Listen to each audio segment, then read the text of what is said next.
नमस्कार, मी लोकसेवा आपले स्वागत करीत आहे। लोकसेवा 24+ सेवा सोशल मीडिया चॅनल संचालित लोकसेवा समर्पित प्रतिष्ठान मार्फत लोकप्रश्नांचा लोक आवाज समाजापुढे ठेवण्याचा आमचा विचार आहे। कारण आमचा तुमच्यावर पूर्ण कोकण विभागीय सामाजिक कार्यकर्त्यांवरती पूर्ण विश्वास आहे।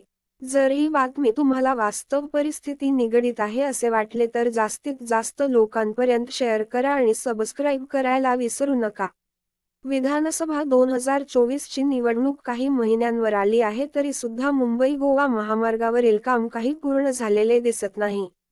महाराष्ट्र राज्यातील इतर भागांची तुलना म्हणजे पश्चिम महाराष्ट्र, विदर्भ या विभागांशी केली असता कोकणात मोठ्या प्रमाणावर साधन संपत्ती असून देखील हा विभाग विकासाच्या दृष्टीने मागासलेला राहिला आहे। या सर्व परिस्थितीची जबाबदारी कोकणातील प्रशासनामध्ये काम करणारे लोकप्रतिनिधी घेणार की नाही हा प्रश्न लोकसामान्यांना पडला आहे। कोकणातील राजकीय परिस्थिती अभ्यास केला असता राजकीय पुढारी यांच्या नशिबी अनेक मोठी मंत्रिपदे आली।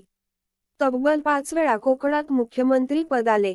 आज कोकणाची परिस्थिती पाहता अनेक गावखेड्यातील लोकवस्तीपैकी सरासरी 75% लोकवस्ती रिकामी झाली आहे।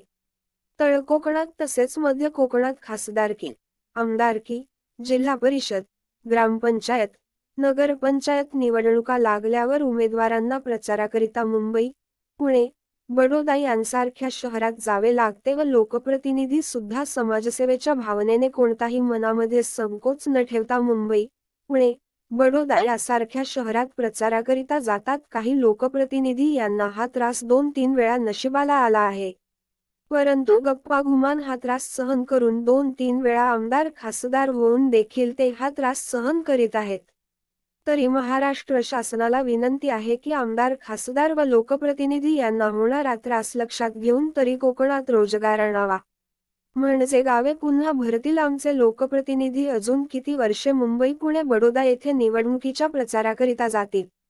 कोकणातील लोकप्रतिनिधी हा त्रास सहन करीत पुन्हा 2024 च्या विधानसभा निवडणुकीत आमदार होतील तरी सुद्धा काही बोलणार नाही।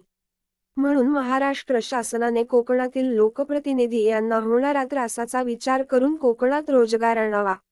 आपण जर आमच्या मताशी सहमत असाल तर जास्तीत जास्त कोकणवासियांना, कोकणातील मतदारांना ही बातमी शेअर करा म्हणजे आमदार खासदार यांना होणारा त्रास लक्षात घेऊन तरी कोकणात रोजगाराची चळवळ लोक माध्यमातून उभी राहील।